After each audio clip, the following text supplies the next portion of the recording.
John Carter lived alone on Ignis 7. The planet was a ball of fire and stone. Red lava flowed like rivers across the black ground. Thick ash clouds covered the sky most days. Hot wind blew dust and sparks everywhere. No green plants grew here. No birds flew. Only machines and tough people could stay alive for long. John was a veteran. He had fought in many wars across the stars. His hair was gray now. Scars covered his arms and face. He walked with a slight limp from an old wound. After the last war ended, he wanted peace. He came to this empty world to work alone. He mined rare metals from the cooled lava. The job was hard, but it kept his mind quiet. His small home was a strong metal dome near the edge of a big caldera. Inside he had a bed, a table, tools, and a radio. Outside a heavy rover waited. The rover had thick wheels and armor against heat. John used it to drive across dangerous ground. One morning, John woke to a low rumble. The ground shook a little. He checked his scanner. It showed something strange. A weak life signal came from deep in the hot zone. Most signals on Ignis 7 were from machines or his own suit. This one was different. It pulsed slowly, like a heartbeat. John sat at his console and stared at the screen. Probably just a broken probe, he said to himself. But the signal did not stop. It grew a bit stronger. He rubbed his chin. In his years of fighting, he learned one thing: ignore strange signals at your own risk. He called Laura Bennett on the radio. Laura was his old squad mate. She worked now on an orbital station high above the planet. She handled supplies and watched the miners below. "Laura, it's John. Got a weird reading. Life sign in Sector 9, deep caldera." Laura's voice came back clear. "John, you know that area is active. Fresh eruptions started last night. Stay away. Send a drone if you must." "No drone can survive the heat down there," John said. "Something alive." "Alive? On Ignis 7?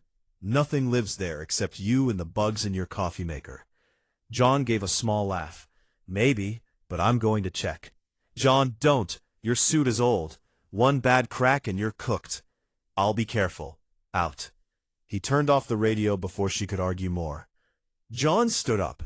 He felt the old fire in his chest, the same fire that made him run into battles when others ran away. He put on his heavy suit. It was thick gray metal with cooling tubes inside. The helmet had a clear faceplate. He checked the air tanks. Full. He grabbed a thermal shield, a big flexible sheet made to block extreme heat. He also took a long metal pole and some climbing gear. Outside, the air was thick with sulfur smell. Heat hit him like a wall even through the suit. He climbed into the rover. The engine growled to life. He drove toward the signal. The path was rough. Cracks in the ground glowed red. Lava bubbled up in small pools. The rover rocked as it crossed cooled black rock. Ash fell like gray snow. After an hour, John reached the spot. A huge ridge of rock stood in front of him. It was new, made by the recent eruption. Smoke rose from cracks. Flames shot up high. The scanner said the signal was right under the ridge. John parked the rover. He stepped out. Heat made his suit fans scream loud. He walked closer. The ground trembled. Pieces of rock fell from above. Then he saw it. In a small hollow under the ridge, half buried in hot ash, was an egg. It was bigger than a man. The shell looked like dark glass mixed with metal. Colors shifted inside: blue, green, gold. A long crack ran across one side.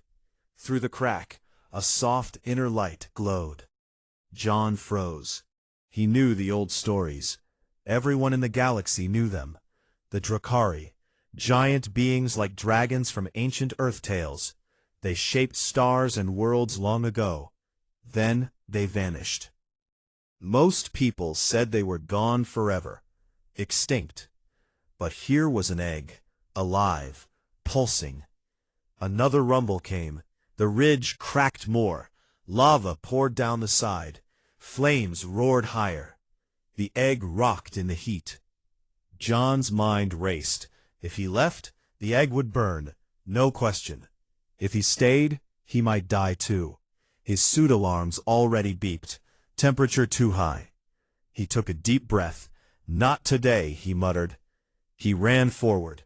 The heat felt like knives on his skin, even inside the suit. He reached the egg.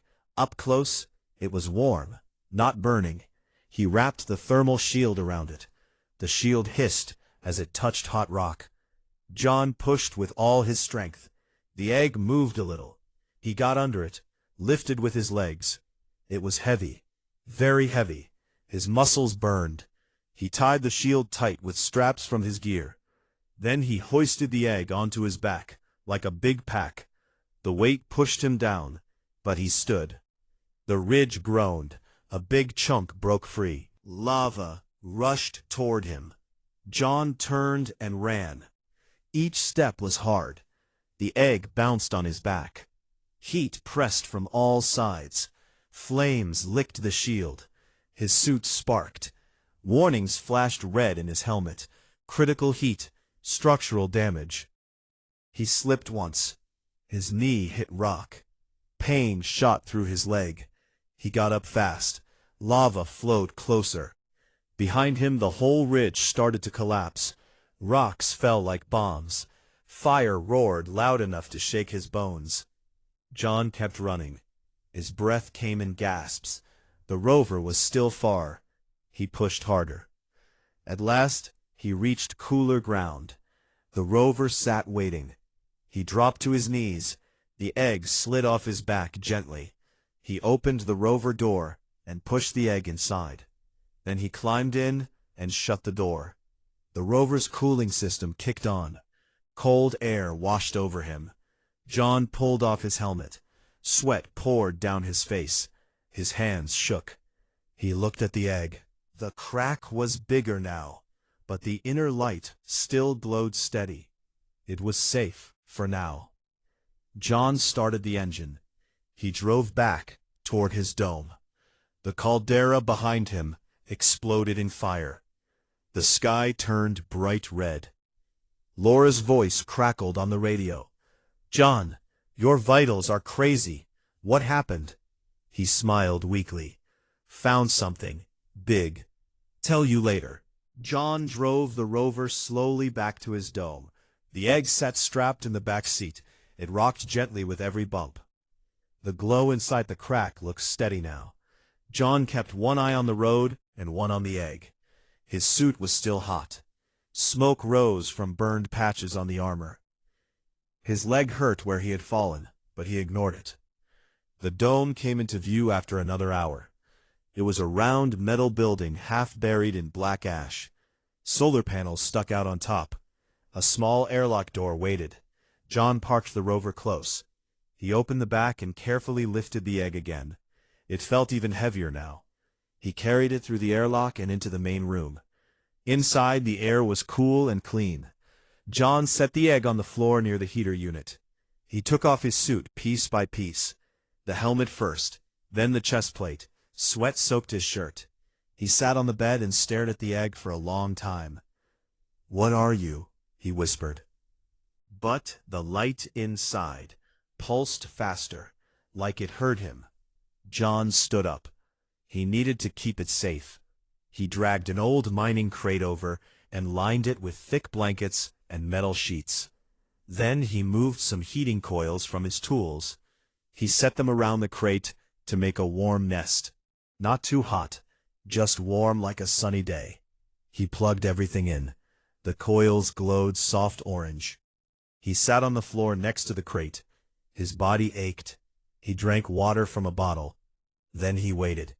Hours passed. The planet outside rumbled now and then. Ash tapped on the roof like rain. John did not sleep. He watched the egg. The crack grew slowly wider. Tiny pieces of shell fell off. A soft sound came from inside, like a low hum. Then it happened. The shell split open with a quiet crack. Steam rose up. John leaned closer. A small head pushed out first. Scales shone black and gold. They caught the light like oil on water. Two bright eyes opened, deep red, full of wonder. The creature looked right at John. It was a hatchling, a baby Drakari, wings folded tight against its back. Tiny claws scratched the shell. A long tail curled around its body. It was the size of a big dog already. The hatchling let out a soft trill. The sound went through John's chest. It felt warm inside, like a hug he did not expect. The baby pushed more. The rest of the shell broke away. It stepped out on shaky legs. Then it walked straight to John. John did not move. He held his breath. The hatchling sniffed his hand. Then it rubbed its head against his arm. Scales felt smooth and warm. It made another trill, softer this time. John smiled. "Hey there, little one." He reached out slowly. The hatchling leaned into his touch. It closed its eyes for a second. John felt something strange, a connection, like the baby knew him, trusted him. He thought for a moment. "Ember," he said. "That's your name, Ember." The hatchling trilled again, louder. It seemed to like the name. John laughed quietly.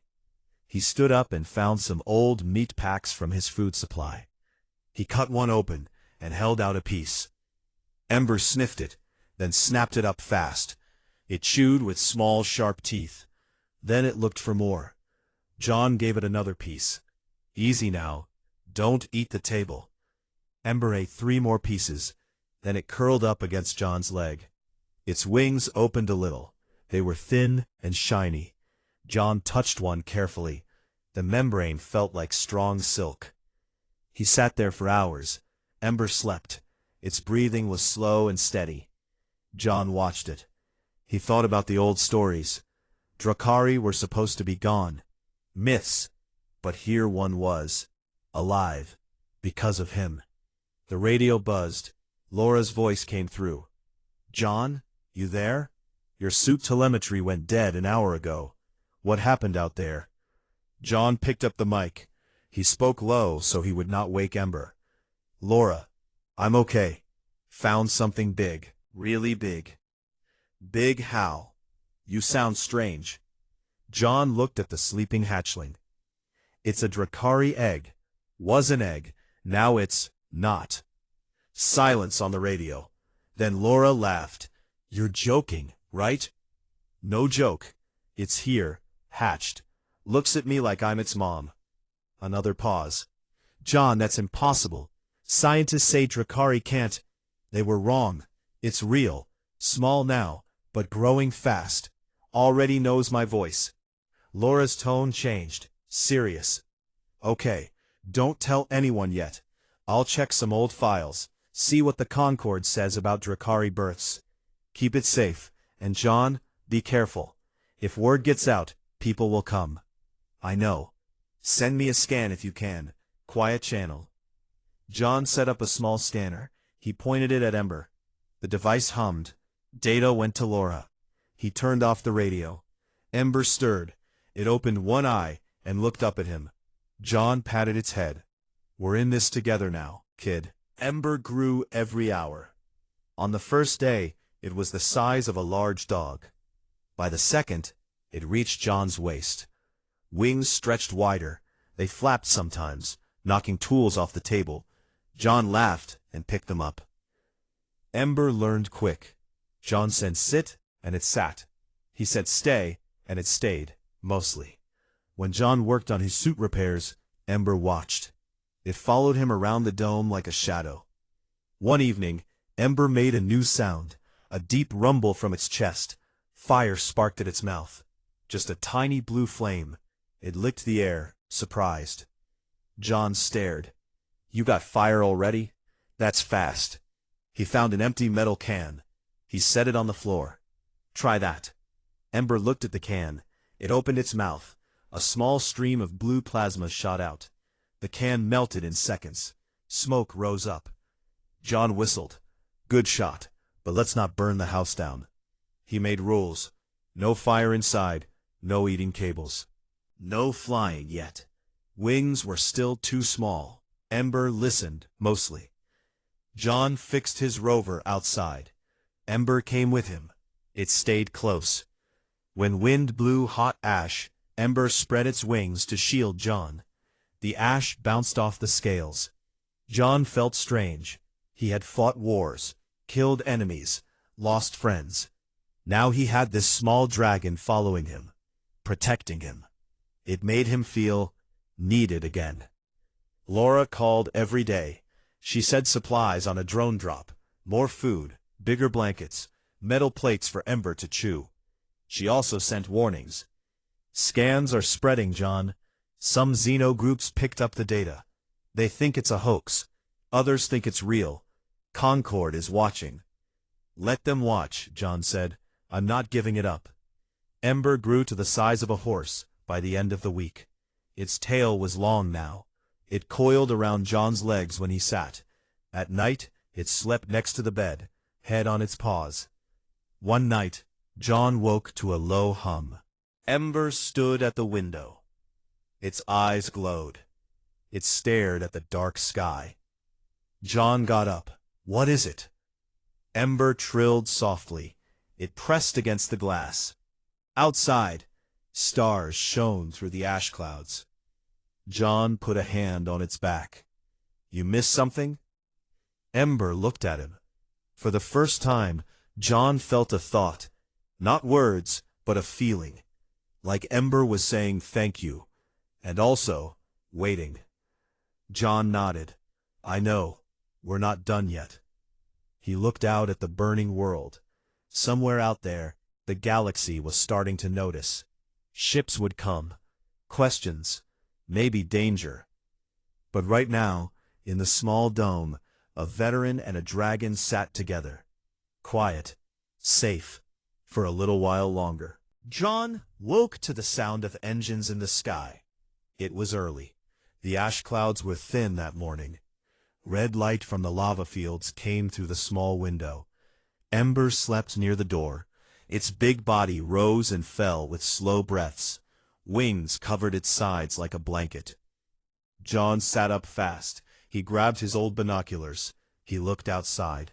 3 dark ships hovered low over the caldera. They were not Concord shuttles. Their hulls were black and spiked. Red lights flashed along the sides. Krell raiders. Pirates who hunted rare things to sell. John felt cold in his stomach. He knew their type. They took what they wanted, no questions. He moved quietly to the radio. Laura, we have company. Krell ships, 3 of them. Laura answered right away. Her voice was tense. I see them on scan. They came in fast. No warning. John, they must have tracked the egg signal. Get out if you can. Too late. They're landing. Outside, the ships touched down. Dust and ash flew up in clouds. Ramps dropped. Armed figures stepped out. 10, maybe 12. They wore heavy black armor. Helmets with glowing visors. Big rifles in their hands. They spread out. One pointed straight at the dome. A voice boomed over external speakers. Deep and rough. Krell language, but the translator made it clear. Human inside. We know you have the Drakari young. Give it now. No fight, no death. Resist, and we burn your home. John looked at Ember. The hatchling was awake now. Its red eyes narrowed. A low growl came from its throat. Small blue sparks danced at the edges of its mouth. John put a hand on its neck. Easy, kid. Not yet. He opened the comm channel. This is John Carter. The thing you're after is not for sale. Leave my world, now. Laughter came back. Old man, you think you can stop us? We watched the hatch footage. Cute pet, but it belongs on the black market. Worth more than your whole planet. John switched off the speaker. He grabbed his plasma rifle from the wall. Old, but reliable. He checked the charge. Full. Then he pulled out mining charges, small bombs he used for rock work. He set them near the door. Ember stood up.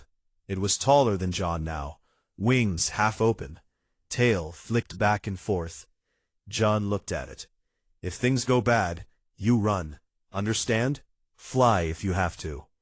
Ember trilled once, short and sharp. It did not move away. It stayed close. The raiders advanced. They fired warning shots. Blue energy bolts hit the ground near the dome. Dirt exploded. John opened the door a crack. Last chance. Go home. The lead raider raised his rifle. Take him. They charged. John fired first. His plasma rifle hummed. Bolts of white fire hit the front raider. The armor cracked. The figure fell back. Others ducked behind rocks. Ember roared. The sound shook the walls. John tried to hold it back, but the hatchling was strong. A raider threw a net gun. Thick metal cables shot out. They wrapped around Ember's wings. The young dragon thrashed. Cables sparked with electricity. Ember cried out in pain. John saw red. He ran out. He shot the raider who fired the net. The man dropped. John reached Ember. He cut the cables with his knife. Sparks flew. Ember shook free. The raiders opened full fire. Bolts flew everywhere.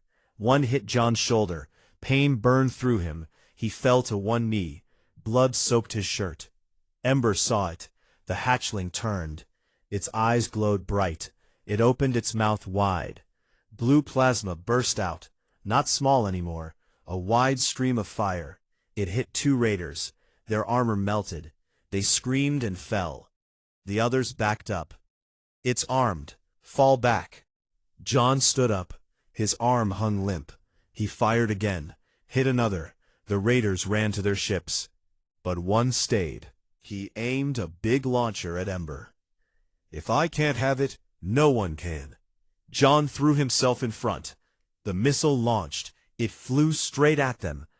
Ember moved faster than John thought possible. The young dragon spread its wings.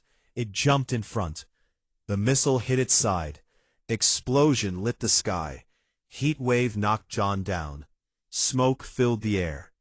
When the smoke cleared, Ember stood. Scales scorched black on one side. A deep cut bled green blood. But it lived. It roared again, louder than before. The leader stared. Then he ran to his ship. The ramps closed. Engines roared. All three ships lifted off fast. They vanished into the clouds. John crawled to Ember. He touched the burned scales. You okay? Ember lowered its head. It nuzzled John's chest. Soft trill. No words, but John felt the feeling. I'm here. You're safe. John looked around. The ground was marked with blast craters. Bodies lay still. Smoke rose from burned patches. He sat against the wall. Blood dripped from his shoulder. Ember curled around him. Wings sheltered them both from the hot wind. The fight was over. But John knew it was just the start. Hours later, Laura's voice came through the damaged radio. John, answer me. I'm here, he said weakly. We won, barely. I saw the whole thing. My scopes caught it. You and the dragon, fighting together. The footage is out. Someone leaked it already. It's everywhere. John closed his eyes. Great. Galactic channels are going crazy.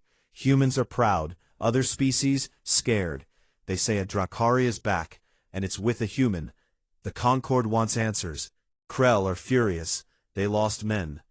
John looked at Ember. The hatchling licked his wound gently. The green blood mixed with his red. Somehow it felt right. Tell them what happened, John said. No lies. We defended ourselves. Laura paused. The galaxy is watching now. Really watching. I know. He turned off the radio. Ember rested its head on his lap. Its breathing slowed.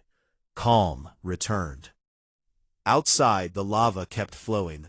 The fires never stopped on Ignis 7. But inside John, something burned brighter. He had not just saved an egg, he had saved a life, and that life had saved him back. Word spread fast. On stations, on ships, on worlds far away. People watched the footage again and again. A lone veteran, a young dragon, standing against raiders, refusing to give up. Some called John a fool, others called him a hero. In bars and command rooms, whispers grew. The Drakari were not dead, and humanity had won. The balance was shifting. John did not know it yet, but the galaxy would never look at humans the same way again. He stroked Ember's scales. "Rest now," he said. "We have more coming." Ember closed its eyes, safe for the moment. Days after the raider attack, the dome felt quiet again. John patched the holes in the walls with spare metal plates. Ember stayed close. The young dragon moved slower now. The burn on its side healed fast. Scales grew back shiny and strong, but it still limped a little when it walked. John cleaned the wound every day with cool water and bandages. Ember let him. It trusted him completely. John sat on the floor one evening. He sharpened his knife. Ember lay with its head on his knee. The planet outside rumbled softly. Lava glowed red through the window. Then Ember lifted its head. Its ears flicked. A low hum started in its throat. Not angry, not scared. Something else. Deep, sad, like a call across empty space. John put down the knife. "What is it, kid?" Ember stood. It walked to the window. Wings opened halfway. It pressed its nose against the glass. The hum grew louder. It vibrated the floor. John's chest felt tight. "You calling someone?" Ember looked back at him. Red eyes, soft. It trilled once, short, clear. Then the hum returned, stronger. John checked the scanner. It showed nothing at first. Then a blip. Far away, high up, moving fast. Not a ship. Bigger. Much bigger. He grabbed the radio. "Laura, you seeing this?" Laura answered quick. "Yes, massive object, coming straight for Ignis 7, size bigger than a battlecruiser. No transponder, no markings. It's not Concord, not Krell. John, what did you do?" "I didn't do anything. Ember did." The hum stopped. Ember turned. It nuzzled John's hand. Then it walked to the door. It looked at him, waiting. John opened the airlock. Hot air rushed in. Ember stepped outside. John followed. They stood on the black rock. Ash swirled around their feet. The sky darkened. Clouds parted. A shadow fell over the caldera. Huge, endless, wings spread wide, each one longer than a city block. Scales dark as night, edged with gold and red, eyes like burning suns. The adult Drakari landed. Ground shook, rocks cracked, dust rose in a wave. John stepped back, his heart pounded. Ember ran forward. It trilled loud and happy. The big dragon lowered its head. The hatchling rubbed against the massive jaw, small against giant. The adult made a deep sound, soft, like distant thunder. It nuzzled back. John stood still. He did not run. He could not.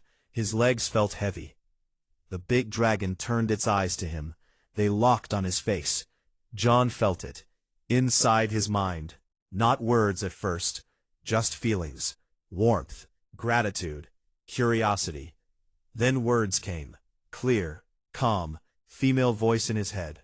"You saved my child." John swallowed. "I found the egg in the fire. Couldn't leave it." "You charged into flames, risked your life, for one small life not your own." John looked at Ember. The young dragon sat between them, happy. "I did what felt right," John said. The queen, for that was what she was, tilted her head. Ancient eyes studied him. "We Drakari waited long, hid deep, watched species rise and fall.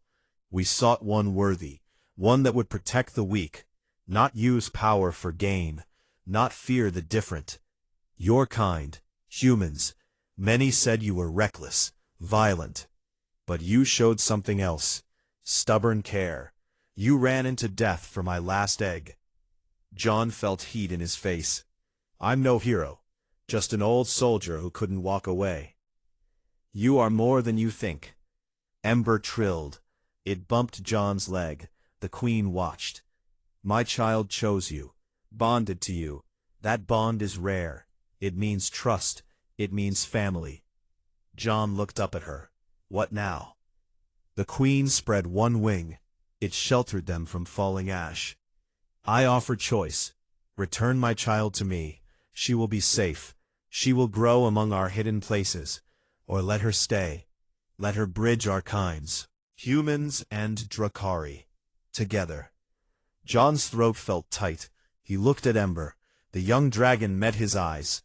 No fear, only waiting. If she stays, danger comes. Many will fear her power. Many will try to take her, or kill her, or use her. The galaxy will change. John knelt. He put both hands on Ember's head, scales warm under his palms.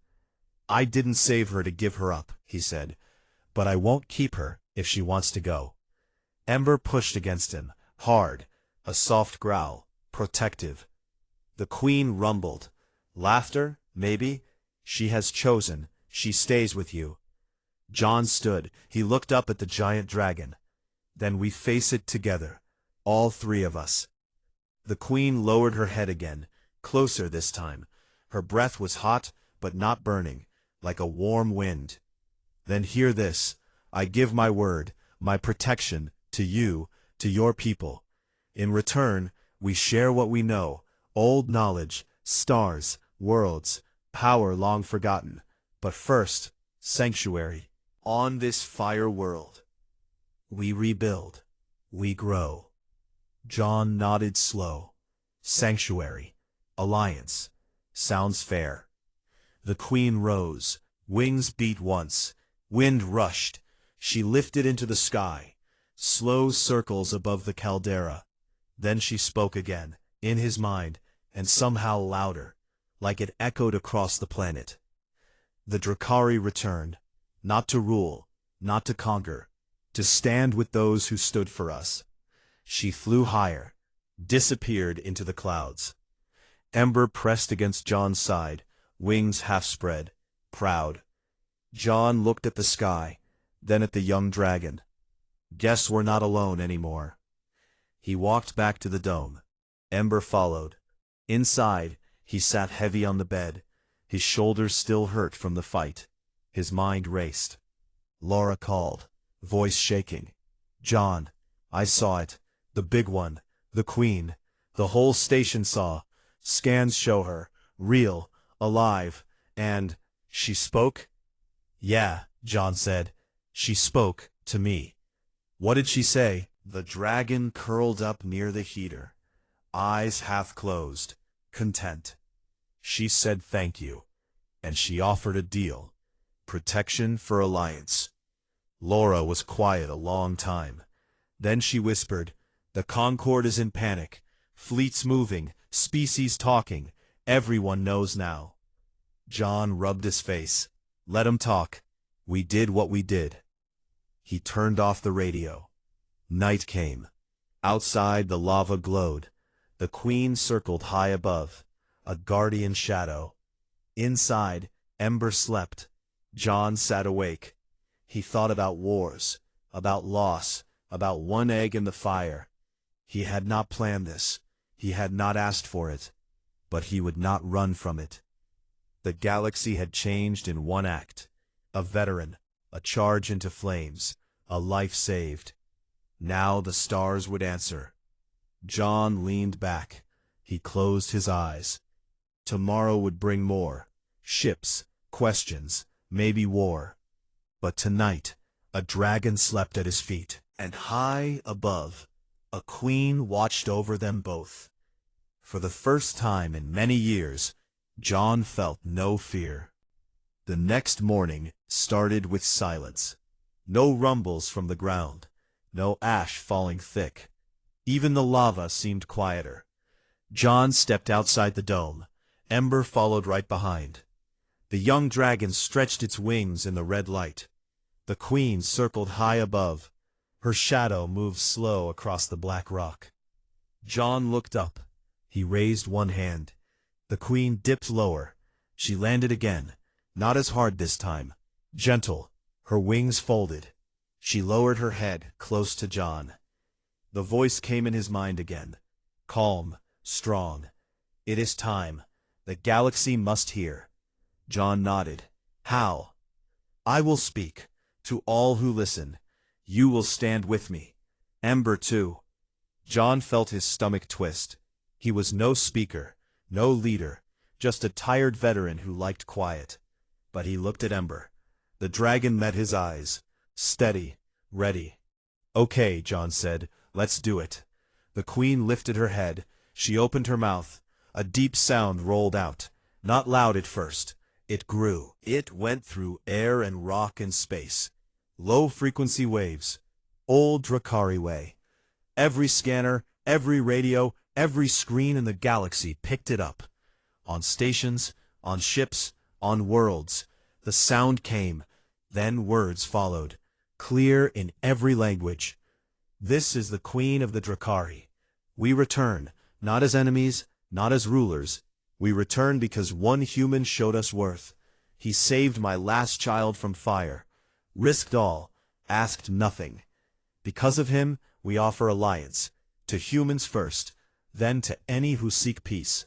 We share knowledge, lost ways to shape stars, heal worlds, travel far. In return, we ask sanctuary, respect, no chains, no cages. Silence followed, then chaos. On the orbital station, Laura stared at her screens. People ran around her. Alarms beeped. It's everywhere, she whispered. Every channel, every species hears it. In the core worlds, leaders met in panic rooms. Old treaties mentioned Drakari, power to move planets, create suns. They had vanished to avoid war. Now they were back, tied to humans. On fringe colonies, humans cheered. They raised fists. They toasted John Carter, the veteran who charged into flames. The Krell raiders who survived the fight hid in dark ports. They cursed. Their leaders sent quiet orders. No more attacks on Ignis 7. Not yet. Back on the planet, John stood on the caldera rim, Ember at his side. The queen hovered above. Her wings caught the glow of lava. Beautiful. Terrible. John spoke low. What happens now? The queen answered, Many will test us. Some will fear. Some will try to break us. We will stand. Together. John touched Ember's neck. Yeah, together. Days turned to weeks. Ships came, not with guns first, with questions. Concord diplomats in white shuttles. Xeno scholars with recording devices. Human reporters with bright lights. They landed far from the dome. Respectful distance. John met them outside. Just plain clothes. Scars showing. Ember stood tall beside him. Wings folded. Eyes sharp. The queen watched from the sky. One diplomat, a tall alien with blue skin, stepped forward. We come in peace. The Concord wishes understanding. John crossed his arms. Understanding starts with no tricks, no demands. The queen said her piece. Sanctuary here. Alliance with humans. That's the deal. The diplomat nodded slow. We accept. For now. More came. Scientists studied Ember from afar. They asked questions. John answered short. Yes, she grows fast. Yes, she thinks. Yes, she chooses her path. One night, a small Krell scout ship tried to sneak close.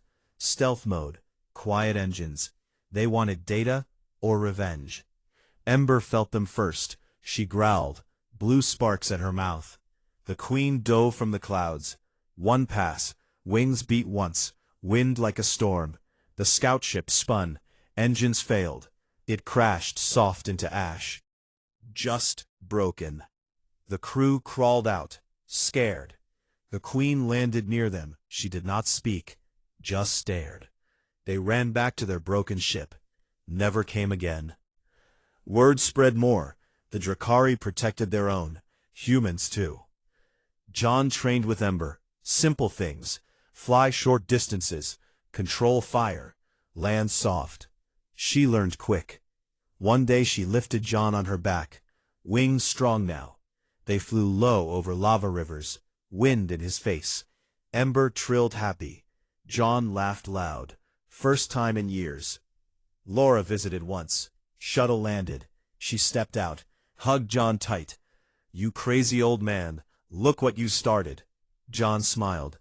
"Didn't plan it." She looked at Ember. "She's beautiful, and huge." Ember lowered her head. Laura touched one scale. "Careful." "Thank you," she said, "for keeping him safe." Ember trilled soft. Months passed. Ignis 7 changed. Old mining sites became landing pads. Small domes rose. Humans and Drakari worked together. The Queen taught how to read star maps from ancient times, how to bend gravity gentle. Humans shared too. Machines, stories, laughter. One evening, John sat on the rim again, Ember beside him. The Queen circled slow. He spoke quiet. "I thought retirement meant rest." The Queen rumbled. "Rest comes in many forms. You found yours in action, in care."